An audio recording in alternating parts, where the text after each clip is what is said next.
Good afternoon student. তোমরা সবাই একাদশ শ্রেণীর যে ভূগোল বই কিনবে তা নিয়ে একটু সমস্যার মধ্যে, মানে সবাই দেখতে পাচ্ছি যে কি বই কিনবো, নতুন ক্লাসে উঠেছি, একটা বই তো কিনতে হবে, কিন্তু বই কিনবো বিভিন্ন জায়গায় বিভিন্নভাবে তারা জিজ্ঞাসা করছে যে কি বই কিনবো। তো আমি তাদের জন্য বলতে চাই যে বই বাজারে অনেক বই বেরিয়েছে এবং অনেক বই বেরোতে চলেছে, কিন্তু আমাদের যেহেতু এবছর থেকে নতুন প্রশ্নর ধরন চেঞ্জ হয়েছে, কিন্তু সিলেবাসের ধরন কিন্তু সেইভাবে চেঞ্জ হয়নি। যারা পড়াশোনার সঙ্গে যুক্ত বা যারা পড়ায় মানে টিচার, তারা কিন্তু এই বিষয়টা ভালো করেই জানে যে সিলেবাস চেঞ্জ হয়েছে ঠিকই, কিন্তু সিলেবাস বলতে কেবলমাত্র প্রশ্নের ধরন যেমন ফার্স্ট সেমিস্টারে হয়েছে তেমন থার্ড সেমিস্টারটাও সেম রাখা হয়েছে আপাতত, এবং সেকেন্ড এবং ফোর্থ সেমিস্টার একই রকম, প্রশ্নের প্যাটার্ন সেটাই একই রাখা হয়েছে। মানে 1 এবং 3 সেমিস্টার এবং 2 এবং 4 সেমিস্টারের প্রশ্নের প্যাটার্ন একই করা হয়েছে এবং প্যাটার্নটা চেঞ্জ হয়েছে। যে আগে যেমন প্রশ্ন ছিল যে কিছু শর্ট প্রশ্ন এবং কিছু বট প্রশ্ন এই মিলিয়ে হতো, এখন কিন্তু এইভাবে হবে না। এখন 45টা পুরোপুরি মাল্টিপল চয়েস এমসিকিউ পরীক্ষা হবে। এইবার হচ্ছে তাহলে যেটা বলার যে বই কি সিলেক্ট করব, আমরা 11-এর জিওগ্রাফিতে কি বই কিনবো, এইটা অনেকেই বলছে। অনেকের মধ্যে এটা যে নতুন ক্লাসে উঠেছি একটা বই কিনবো না স্যার, আমি তাদের জন্য বলবো যে অনেকগুলো বই আমরা এর মধ্যে খবর টবর পেয়েছি যে এই বই, সব বই কালেক্ট করা সম্ভব হয়নি, কিন্তু বেশ কিছু বই আমরা যেগুলো পড়াতাম সেই রাইটারেরই বই এবারে নতুন করে তারা পাবলিশ করেছে কি না আমি খোঁজ নিয়েছিলাম, তার মধ্যে দেখেছি যে বেশ কিছুজন পাবলিশ করেছি, কিন্তু ওভারঅল বইটা পুরোপুরি এখনও পড়ে ওঠা যায়নি। পড়ে উঠলে হয়তো আরও বলতে পারবো যে ভালো কি মন্দ, কিন্তু বই তো প্রথমেই সবাই কেনে, যে আর সামনে সেপ্টেম্বরেই আমাদের ফার্স্ট সেমিস্টারের পরীক্ষা, তো হাতে 2.5 থেকে 3 মাসের সময়, তো বই তো এখন কিনতেই হবে। তাই আমি সবাইকে বলবো যে যদি কিনতেই হয় বই, তো ওই যে কোনো একটা দোকানে গিয়ে বললো যে তোদের তো এবার এমসিকিউ পরীক্ষা হবে, সব এমসিকিউ প্রশ্ন নিয়ে নেয়, 100টা টাইপের বই কিনে নে, এই বই নিয়ে যা, এই যে প্রচুর শর্ট প্রশ্ন আছে, মাল্টিপল চয়েস আছে, এই বই পড়লে হয়ে যাবে।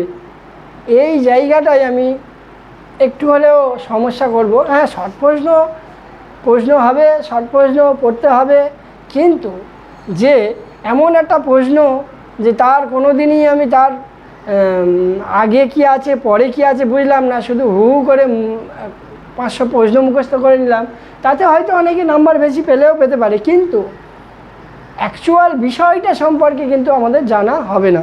তাহলে তোমাকে যদি জানতেই হয়, এবং এটা অবশ্যই জানবে যে ডেসক্রিপটিভ পরীক্ষার থেকে শর্ট প্রশ্ন বা মাল্টিপল চয়েস পরীক্ষার জন্য মানে পরীক্ষায় কিন্তু বেশি পড়তে হয়। যারা ভাবছে যে কম পড়ে আমরা অনেক পেয়ে যাব, বা অনেকের মধ্যে এরম আছে যে ওই হল ম্যানেজ করে নেবো, এই ব্যাপারটা কিন্তু যে যত বেশি পড়বে, বিশেষ করে ডেসক্রিপটিভ তোমাকে ধারণাটা অবশ্যই রাখতে হবে। যদি পড়তেই হয় ডেসক্রিপটিভটা পড়ো ভালো করে আগে, তারপরে যে কোনো সহায়িকা যেটা ভালো লাগে সহায়িকা প্রশ্ন সলভ করবে, তাতে মনে হয় বেশি তোমাদের সুবিধা হবে। ডেসক্রিপটিভ বইয়ের মধ্যে আমার পড়া মানে আমি যে কটা বই দেখেছি তার মধ্যে আগেও এটা ছিল, এখনও এটা পাবলিশ করেছে, যে যুধিষ্ঠির হাজরার যে বইটা, এই বইটা চেষ্টা করবে এই বইটা ডেসক্রিপটিভ হিসাবে, এমসিকিউ বলছি না, কিন্তু ডেসক্রিপটিভ হিসাবে এবারের প্রথম সেমিস্টারের যে অধ্যায়গুলো রয়েছে এই ডেসক্রিপটিভ হিসাবে একদম আমি যদি আমার জানা বা আমার অভিজ্ঞতা থেকে বলতে পারি যে এই বইটা তোমরা অবশ্যই কিনবে। বেশিরভাগ আমি আমার স্টুডেন্টদের বলবো যে যে যাই বলুক, বইটা অবশ্যই একবার হলেও এই বইটা যদি পড়তেই হয় একটা টেক্সট বই, তাহলে এই যুধিষ্ঠির হাজারের বইটা তোমরা পড়বে। তার সঙ্গে এবারে যদি বলো যে নতুন কি আপডেট এসেছে, অনেকে বলছে যে নতুন জিনিস অনেক কিছু আপডেট এসেছে, তবে আমি বলবো যে তোমাদের ফার্স্ট সেমিস্টার এবং সেকেন্ড সেমিস্টারে বিশেষ কিছু আপডেট আসার সুযোগ সুবিধাটা কম। আপডেট কোথায় আসে, যে যারা জিওগ্রাফির টিচার তারা জানে এই ব্যাপারটা, যে বেশিরভাগ যেগুলো পপুলেশন জিওগ্রাফি, আরবান জিওগ্রাফি, সেগুলোতে প্রচুর ডেটা চেঞ্জ হয়। সেগুলোর জন্য আমাকে আপডেটেড ভার্সান বা যেখানে ডেটা বেশি দেওয়া আছে সেই সব বইগুলো কালেক্ট করতে হবে। সেইরকম বইয়ের কথা বললে সেগুলো কিন্তু ফার্স্ট সেমে না। যেমন তোমরা একটা বই ভালো পেয়ে যাবে, প্রচুর ডেটা আপডেট আছে, সমরেন্দ্রনাথ মোদকের বই পেয়ে যাবে, এটাও নিতে পারো কারোর ইচ্ছা হলো। ওখানেও ডেসক্রিপটিভ আছে, তবে এগুলো তাড়াতাড়ি করে নতুন সিলেবাসের সঙ্গে মানানোর জন্য এগুলো ডেসক্রিপটিভ বাদ দিয়ে এরা বেশিরভাগ জায়গায়, যদিও সমরেন্দ্রনাথ মোদক স্যারের বই এর আগেও ডেসক্রিপটিভ ছিল, হ্যাঁ, এবারে এটা ছোট করে ওরা ওই বেশি বেশি মাল্টিপল চয়েসের মানে অধ্যায় ভিত্তিক প্রশ্ন রেখেছে বইটাতে, ওটাও নিতে পারো, কোনো অসুবিধা নেই। কিন্তু আমি বলবো যুধিষ্ঠির হাজারের বইটা আমার কাছে বেশি ভালো লাগে। আবার অজিত কুমার শীলের বইও নিতে পারো, হ্যাঁ, তাছাড়াও সাদরা পাবলিকেশনের বই রয়েছে, ছায়া প্রকাশনীরও বই রয়েছে, নিতে পারো। কিন্তু সেইগুলো আমি বলবো সবচেয়ে ভালো যদি জানতেই হয় জিওগ্রাফি, মানে একদম ডেপথ থেকে বেশ ভালো নলেজ যদি তৈরি করতে হয় কোনো একটা সাবজেক্ট সম্পর্কে, তাহলে আমি বলবো যুধিষ্ঠির হাজারের বইটা তোমরা অবশ্যই পড়বে। তোমরা যদি মনে করো যে এমসিকিউ আমরা এই প্রত্যেকটা অধ্যায় ধরো ডেসক্রিপটিভ বই কিনলাম যুধিষ্ঠির হাজরা বা অন্য রাইটারে, তাহলে আমরা এমসিকিউগুলো কি সব পাবো? তার জন্য তো আমাদের কিছু সহায়িকা কিনতে হবে না। আমি বলবো না, আমার কাছে বিশেষ করে আমার এই চ্যানেলে, মানে আমার যে চ্যানেল ইউটিউব চ্যানেলে আছে, সেই চ্যানেলে মানে জিওগ্রাফি উইথ কেপিএম যে চ্যানেল আছে, সেই চ্যানেলে সঙ্গে থাকলে আমি প্রত্যেকটা অধ্যায়ের 11-এর প্রত্যেকটা অধ্যায়ের এবং প্রত্যেকটা অধ্যায়ের প্রত্যেকটা টপিকের উপরে সমস্ত এমসিকিউ প্রোভাইড করব তোমার, এবং উইথ সাজেশান, মানে যেটুকুনি তার জন্য কোনো সহায়িকা বা কোনো রকম এমসিকিউ এর বই জিওগ্রাফির ওপরে লাগবে না, একদম 100% শিওর। এর মধ্যে থেকেই তোমরা 100% কমন পাবে, কোনো সমস্যা নেই।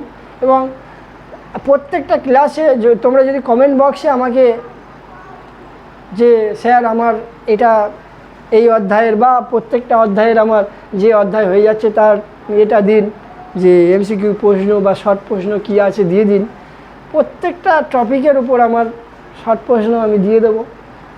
এর জন্য আলাদা করে কোনো বই তোমাদের কিনতে হবে না। আমি শুধু বলবো যে কোনো একটা ডেসক্রিপটিভ বই অন্তত নিজের কাছে রাখবে। এই এমসিকিউ করে মাথা খারাপ হওয়ার কোনো কারণ নেই। এটা আমি পুরোপুরি আমার এই চ্যানেলে আমি প্রোভাইড করে দেবো তোমাদের জন্য। ভালো মার্কস পেতে গেলে, যদি অনেকে আছে বইয়ের প্রতি বই পড়তে অতটা ভালো লাগে না, কিন্তু আমি সবাইকে বলবো বই না পড়লে বেশি জানা যায় না। তবুও যেটা না জানলেই নয়, আমি কিন্তু ডেসক্রিপটিভ প্রত্যেকটা টপিক ডেসক্রিপটিভভাবে পড়াই, এবং তারপরে যদি কেউ চায় এমসিকিউ প্রোভাইড করি। তো ভালো কিছু যদি পরবর্তীকালে আরও জিওগ্রাফি নিয়ে যাদের পড়াশুনো করার ইচ্ছা আছে বা জিওগ্রাফিতে নাম্বার ভালো পাওয়ার ইচ্ছা আছে, তারা এই চ্যানেলের সঙ্গে যুক্ত থাকলেই মোটামুটিভাবে আমি বলতে পারি যে 90% নাম্বার তোমরা পেয়ে যাবে। হ্যাঁ, প্রত্যেকটা ক্লাস কোনো কিছু স্কিপ না করে প্রত্যেকটি ক্লাস করবে, এবং তোমরা কমেন্ট বক্সে অবশ্যই বলবে যে স্যার আমার এই প্রশ্নটা দিন, এই টপিকের উপর প্রশ্নটা দিন, তাহলে আমি ওই টপিকের উপর প্রশ্নটা দিয়ে দেবো কমেন্ট বক্সে, তোমরা পেয়ে যাবে। এবং সেই টপিকটা আমি এখানে বুঝিয়ে দিই ডেসক্রিপটিভে তোমাদের বইয়ে। তারপরে যদি কোনো একটা ডেসক্রিপটিভ বই নিয়ে, বিশেষ করে আমি তো বলেছি যুধিষ্ঠির হাজারের বই নেবে, ওই বইয়ে যদি একটুও টাচ করে যাও, মানে একটু দেখে নাও, তাহলে আর তোমাদের আশা করি তোমাদের কোনো সমস্যা হবে না। পরীক্ষার সময়ও এই সাবজেক্টের ওপর কোনো চাপ থাকবে না।